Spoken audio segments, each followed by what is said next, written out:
Talk about a statute.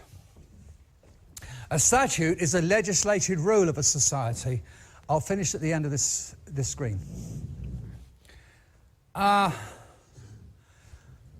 legals deliberated, determined and acted upon, that's acts, isn't it, of Parliament, by the legislative body, which is the legislative body of this society is Parliament.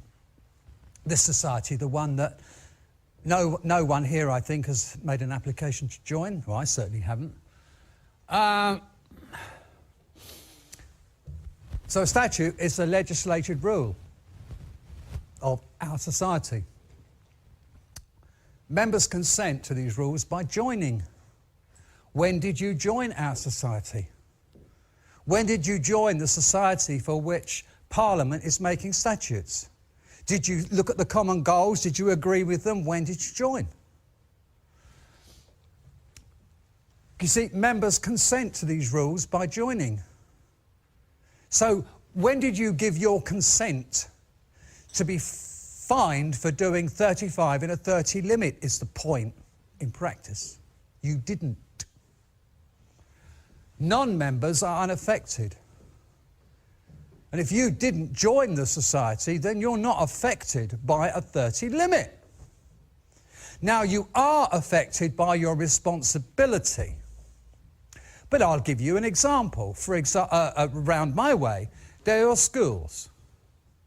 And there are humps outside the school, and there are 20-mile-an-hour limits around, the area of the school.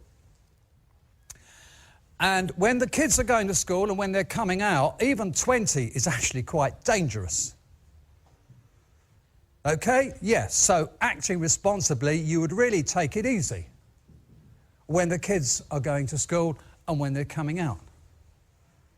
But the rest of the day and night, it's just a bit of road.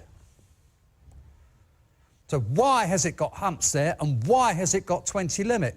What we need are responsible people who know how to drive and go, oh, the kids are coming out, I better take it easy.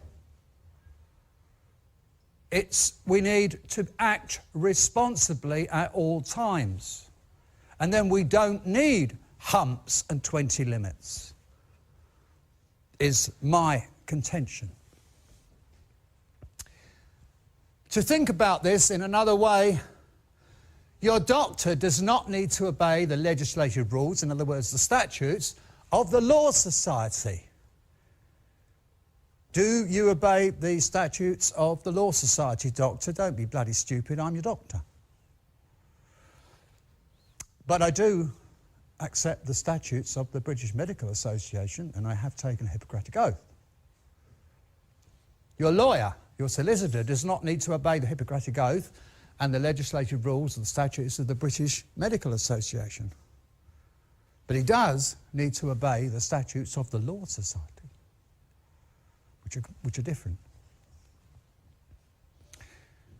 Your postman does not need to obey either sets of legislative rules, but in fact your postman has got rules of his own. For example, he's supposed to put the post through the letterbox of the address. And even if you know the postman, you're still not supposed to hand them to you if you're walking out and saying, oh, is there any posts for me? He's supposed to put them through, the letterbox. I presume if he's your brother or your sister or somebody, they might, yeah, okay, here's yours, But, see, it's the interesting thing about postmen, though. I'm not knocking postmen, we say they do a good job and they do it in all weathers and all that sort of thing, but if you think about it these days, okay, with emails, with phones, with cars, most people keep in touch with their friends and associates by email, by phoning them or by going round to see them or meeting them down the pub. Very few people these days keep in touch, loving touch, with their friends and family by letter. All right, Christmas cards and birthday cards, yes. But, most of the mail that the post office puts through your letterbox is either, junk mail in many cases, or because they now deliver junk mail, don't they? Or bills. you know. So with all due respect, a large chunk of what they do is actually giving you a certain amount of misery. OK, did you consent to become a member of the Society's legislative rules, your Parliament and Congress Acts? When was that? Parliamentary congressional statutes are nothing more than company policy, because they're a company and they're making their own company rules. The Ministry of Justice Corporation, actually, to be exact, is the company for the statutes in this country. And that's why we use the term policy men to refer to enforcers of company policy. They are just, you know, they call themselves the police, we call them, or policemen, we call them policy men, because all they're doing is enforcing the company, most of the time, is enforcing the company policy on non-members. Because I didn't consent. And if they actually asked me, I wouldn't consent. About 2 weeks before the general election, the Conservatives put up on their website, they said, we are offering a contract with the British people. And they wrote down the contract they were offering, which was complete bullshit, because all they were offering is the political system as it stood. You know, you vote us in and we'll give you all the shite you had before, fundamentally. But they actually did say, we're offering you a contract. Well, as soon as they used that word, we were off and running, because all we did was we wrote a letter to David Cameron. We wrote one together, but a few of us sent it. Dear Mr. Cameron, we understand that you're offering me I understand you're offering me a contract, according to your website, just to let you know that if you become Prime Minister, I do not accept your contract. Therefore, you will not be my Prime Minister. You know, yours sincerely, without ill will, vexation or frivolity. And we sent them up. Obviously, we didn't get a reply.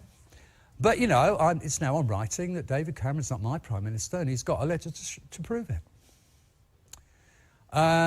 Rather stupid of them, actually, to offer that contract. It was obviously a PR stunt and it kind of backfired.